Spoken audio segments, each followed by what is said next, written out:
Hello everyone, and welcome back to Thinkology. My name is Zach, and I'm going to be your narrator for today. Before there was Netflix, Hulu, or any other streaming services, there were video rental stores, and king among them was Blockbuster. Blockbuster dominated the rental market and was a multi-billion-dollar company at its peak. Today, Blockbuster is just a footnote in the history of media, a relic of the past and a warning against the dangers of stagnation. So where did it all go wrong? How did this rental industry titan become a cautionary tale? Let's dive right into the rise and fall of Blockbuster.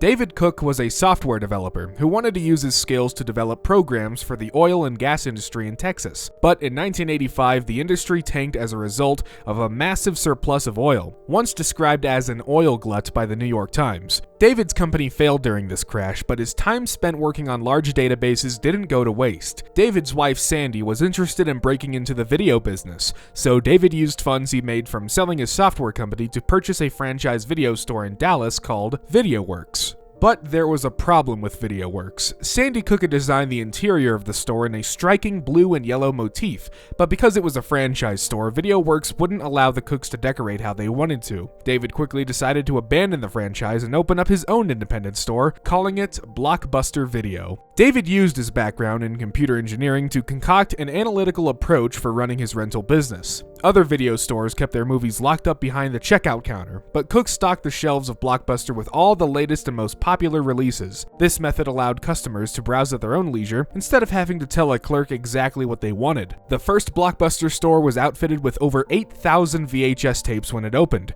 3 times more than David's closest competition. Computer systems and scanners weren't widely used by video rental stores before Blockbuster. Cook developed a database and scanning system to keep track of every single tape that was checked out of the store. This method would be crucial later on when it came to charging late fees. At the time the first Blockbuster opened, video stores had a bit of a sleazy reputation. One video store owner said in an interview, "We were looked at as X-rated. You'd call a landlord and say you wanted to go in, and they naturally thought you were an adult store." Cook avoided this stigma by completely refusing to rent out adult movies, ensuring that parents would feel safe bringing their kids into his stores. When Cook opened his first Blockbuster in 1985, it was an immediate success. In an interview from 2003, he told CNN, "The first night we were so mobbed we had to lock the doors to prevent more people from coming in. It quickly became obvious to Cook that there was a huge potential in the video rental business, so he decided to exit the oil and gas industry to focus 100% of his effort into building Blockbuster into the powerful company he knew it could be." He soon built a massive distribution center, which allowed Blockbusters to pop up instantly. Another key to Blockbuster's early success is how Cook tailored every store stock to accurately target their local demographics. By keeping track of what people in different areas wanted to watch, Cook was able to stock each store with a custom catalog of movies that were most likely to be rented. Blockbuster's success, as well as its family-friendly atmosphere, attracted new investors. Wayne Huizenga, who made his wealth after co-founding a waste management company, approached Cook in 1987 to discuss Huizenga's interest in the company. Huizenga and 2 of his associates paid $18 million for 1/3 of Blockbuster. By the end of that same year, Cook would leave Blockbuster after getting into multiple disagreements with one of Huizenga's associates. He told CNN, "I'm clearly not the best manager in the world for a large corporation. I haven't found anybody who doesn't think Blockbuster did a whole lot better under Wayne, including me."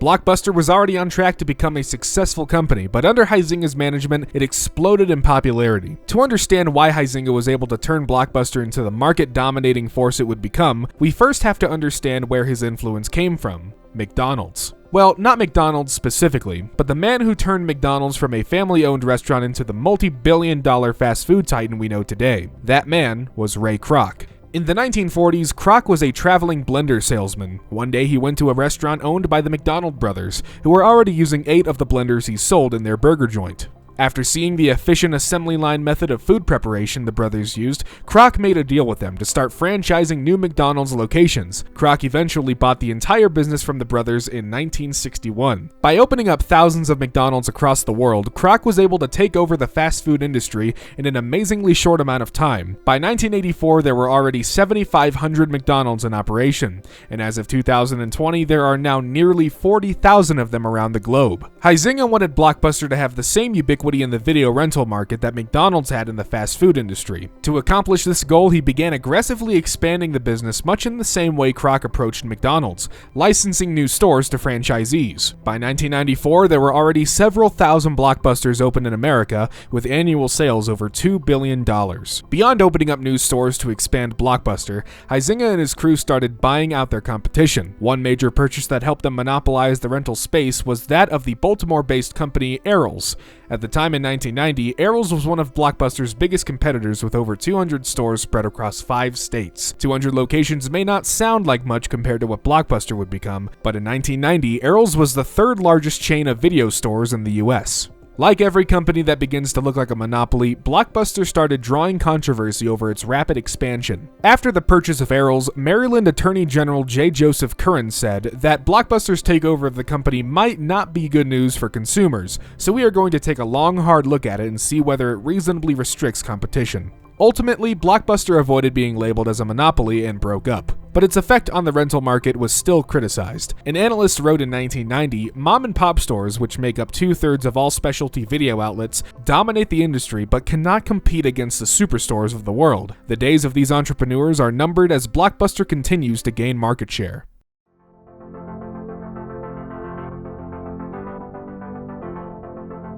No matter how much money a company makes, it's always going to try and make more. This is the one universal truth of business. Following this rule, Blockbuster soon began expanding into areas outside of video renting.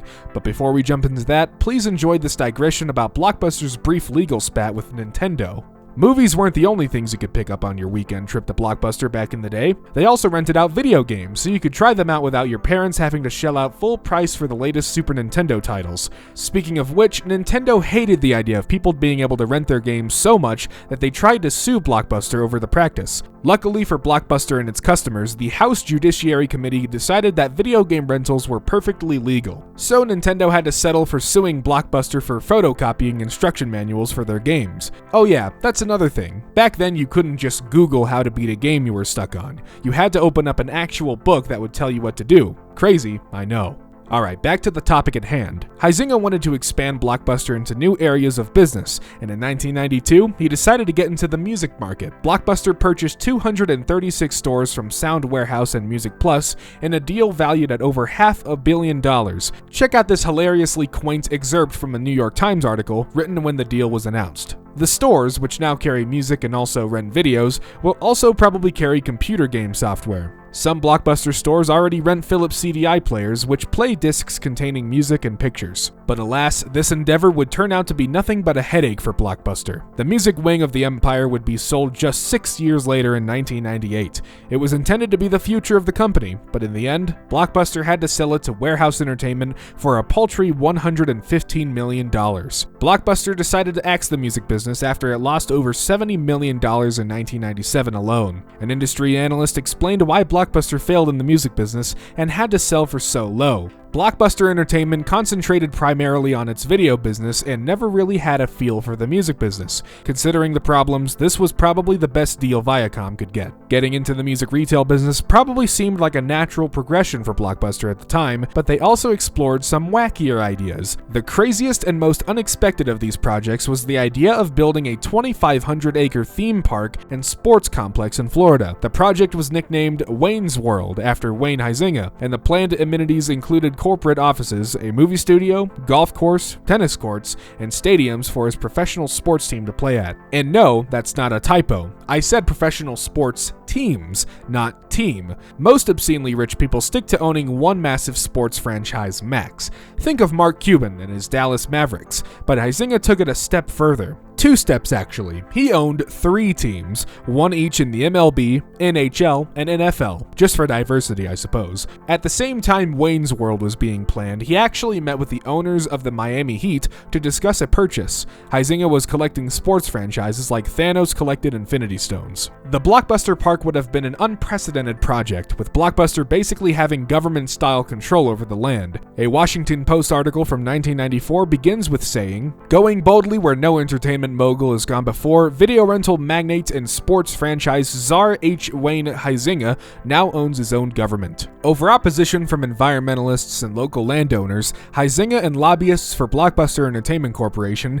convinced the Florida legislature, as well as local officials, that to build their 2,500-acre sports complex in the swamps northwest of Miami, Blockbuster must be granted sweeping powers traditionally limited to popularly elected governments. In essence, Blockbuster Park will be Florida's 68th county, a special purpose government, with extraordinary powers to condemn private land inside and outside the park, levy, collect, and spend both sales and property taxes, issue tax-exempt bonds, and borrow money just as a city or a county can do. Luckily for the fragile Everglades ecosystem, Blockbuster Park never took off. I don't know about you, but to me the idea of a billionaire running his own micro-government with almost no oversight seems like a bad one. Even the politicians who supported the project sound like they're speaking on behalf of some dystopian autocrat. Arthur Thiel, a Dade County commissioner, was quoted as saying, "We're tinkering with the outer edges of a democracy as we know it, the privatization of government, but one which retains the spirit of the Constitution and democracy." While Blockbuster's theme park never got past the planning stages, the company did open 2 prototype block party locations. These entertainment complexes were like an adult arcade, theme park, and restaurant combination, all housed inside a massive windowless building. An excerpt from a 1994 AP News article reads, "Blockbuster Entertainment Corporation, the company that made take-home movies a nationwide phenomenon, has developed an attraction it hopes will get people off their sofas and out of the house. The complex is housed in a 40,000 square foot building, and once you enter, it looks like a city street at dusk. On one side there's a fake manhole cover with steam pouring out. Part of the other side looks like a fire station with simulated flames shooting out the windows. Adults looking for more traditional activities like bowling, miniature golf, and swimming won't find them here. If you bore people in a local market and don't give them a reason to come back, you're in trouble," Brooks said. "That's why we stayed away from conventional things." Honestly, Blockbuster was ahead of the curve with this idea, but unfortunately the project fizzled out and died before it was given a chance to take off.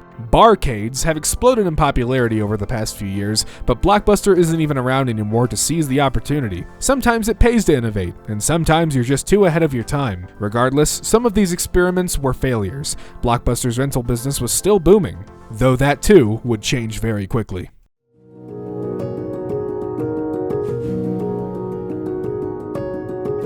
Okay, so at this point we know how Blockbuster rose to prominence. Now it's time to see how it all came tumbling down. There are a lot of factors that contributed to the downfall, but let's start with Blockbuster's refusal to adapt to the digital age. In 1997, the DVD player was introduced to America. People who didn't live through the transition period of VHS to DVDs may think that it all happened smoothly, but in reality, DVDs had plenty of issues taking off.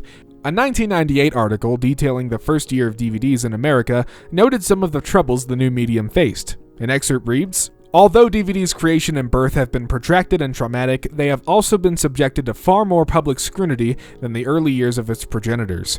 Surely the growth of compact disc was subject to its own format battles and incompatible variations over the years. It appears, however, that when it comes to launching formats, the old axiom does not hold true. Even those who do remember the past are condemned to repeat it." While this article is pretty optimistic about DVD's future, others didn't think too highly about the format. An absolutely hilarious magazine article from 1997 says, "The problem with DVD is obvious. It doesn't record, and when models are developed that do record, they'll be too expensive, as will the media onto which the recordings will be made. When it comes down to it, the DVD player sold today, which doesn't record, is really only an upgrade to the barely successful Laserdisc player, a device bought only by connoisseurs of high-quality video and by collectors of discs." The author goes on to report that some DVD formats were being designed to self-destruct. Recently, the adoption of a DivX, Digital Video Express circuit, by many major manufacturers has been announced. This circuit, which allows monitoring special discs that can be sold cheaply and played for only 48 hours before virtually self-destructing, is designed to revolutionize the video rental business by eliminating the need to return a tape to the video store. The video circuit will be incorporated into 1998 DVD systems, effectively making all of today's DVD players obsolete. I guess the author of this article was some sort of globe-trotting media collector. That's the only backstory that makes this next excerpt make any sense at all. To make matters worse, the sound encoding on the US discs is different from what will be used in Europe. We'll get Dolby sound and the Europeans will get MPEG-2 sound. In a global economy, I won't be able to go to a video store in Tokyo or Berlin and buy a DVD disc for my machine in New York. That's beyond ridiculous. After this rant, the author tells their readers that DVDs might make it in the long run if the focus is shifted to replacing CD players. What's great about this hot take is that they immediately invalidate it themselves. DVD does have a chance for long-term success in the traditional consumer electronics market, but through a stealth strategy, as an audio device that replaces the CD player and can also be used for movies. This assumes, of course, that people have their CD player in the same room with their TV. Blockbuster's management also failed to see just how quickly DVD would overtake VHS's popularity for home media. In 1998, Warren Lieberfarb, head of Warner Bros. Home Video division, approached Blockbuster CEO John Anioko about a DVD rental deal. Video stores and movie studios had been in business together for years. Movie studios would offer wholesale prices for their movies to video stores, and in return, the rental stores would give a cut of their profits back to the studio. In 1998, when the DVD deal was proposed to Antioco, Blockbuster was responsible for almost half of Warner Bros. Rental revenue. Lieberfarb simply wanted their rental deal to also include their DVD releases, but Antioco declined. Without the support of Blockbuster, Lieberfarb was forced to find a new way to ensure the success of DVDs, and his solution would end up severely cutting into Blockbuster's profits. Since Blockbuster didn't want to play nice with Warner Bros., Lieberfarb decided to drop the price of DVDs so low that they could be sold directly to the public instead of wholesale to video stores. Massive stores like Walmart jumped at the chance to increase foot traffic by selling DVDs.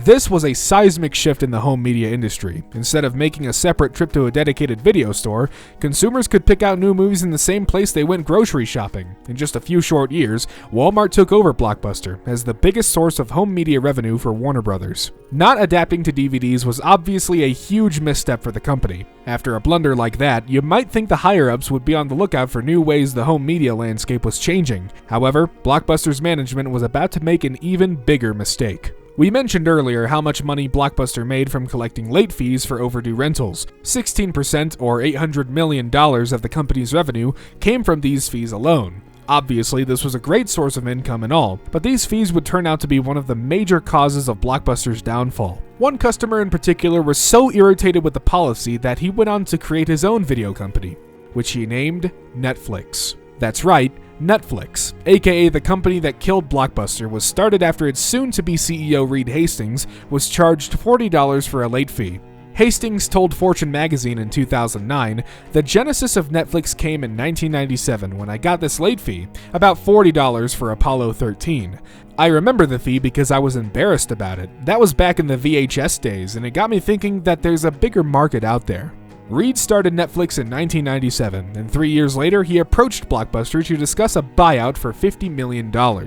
Then CEO of Blockbuster John Antioco decided not to purchase the company. He thought it was a very small niche business, and didn't think it was worth the money. Today, Netflix is worth over $30 billion. Talk about missed opportunities.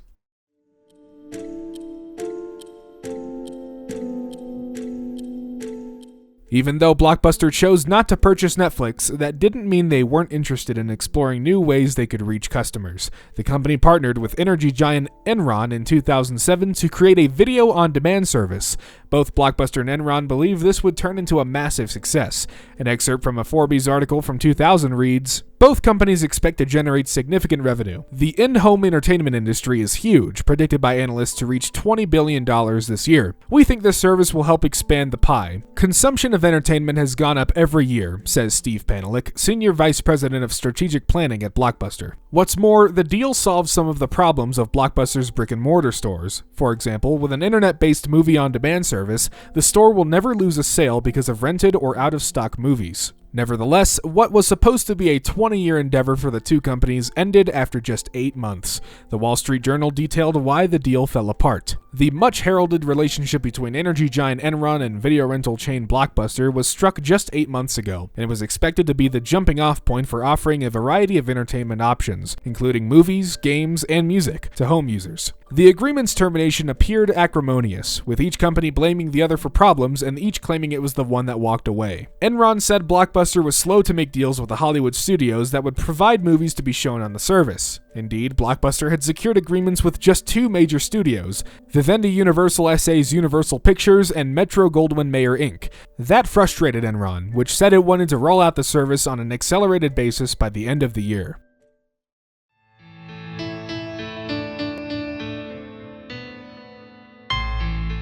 Blockbuster continued to expand throughout the early 2000s, reaching over 9,000 stores worldwide at its peak, but even back then, the writing was on the wall. After several failures to adapt to changing technologies, Blockbuster was falling behind the times and slowly dying.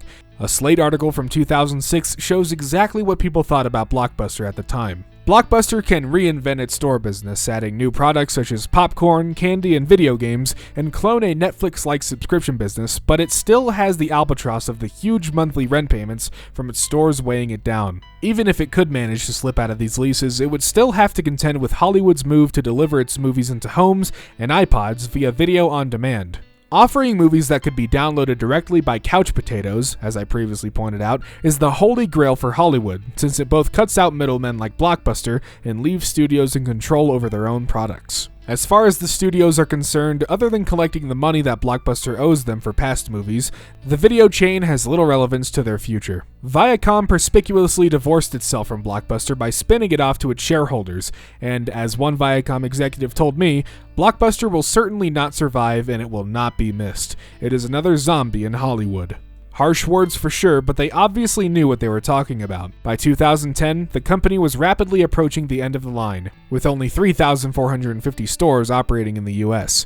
In August of 2010, it was revealed that Blockbuster was planning to file Chapter 11 bankruptcy. The company had over $900 million in debt, and companies like Netflix and Redbox were proving to be too strong for Blockbuster to compete with. After filing the Chapter 11 bankruptcy protection, Blockbuster announced that it would still keep 3,300 stores open, but later was forced to sell an additional 182 stores to try and escape full-on bankruptcy. The board tried to staunch the massive bleeding, but the U.S. Department of Justice revealed that Blockbuster didn't have the funds to emerge from bankruptcy and should liquidate. Dish Network ended up buying Blockbuster for just $320 million in 2011. Dish attempted to keep as many stores open as possible, but even the new management couldn't fix the inherent problems that video stores faced.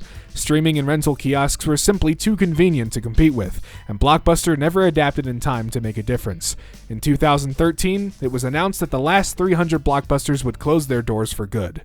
Well, not all of them. Technically speaking, there is one Blockbuster still operating, located in Bend, Oregon. The last surviving Blockbuster has been open since 2000, and was even the star of a Netflix documentary. The owners recently listed the store on Airbnb, so you can stay the night and have the coolest movie marathon ever. If every Blockbuster took this approach, the company might still be in business. It seems like a nice place for the community, and I'm sure the nostalgia factor doesn't hurt either. Blockbuster is one of the biggest and most public business failures in modern history, but this isn't a case of them flying too close to the sun and melting their wings like Icarus. Blockbuster was more like someone who fell overboard and decided to thrash around in the water instead of grabbing the life preserver that was right in front of their face. So that's the history of the rise and fall of Blockbuster. It's not quite as dramatic as the fall of Rome, but it's close. Thanks so much for watching. If you're new here, hit that subscribe button and the bell so you get notified every time Thinkology uploads. And if you want to see more from me, my personal channel, Zach X Fuller, is linked in the description below.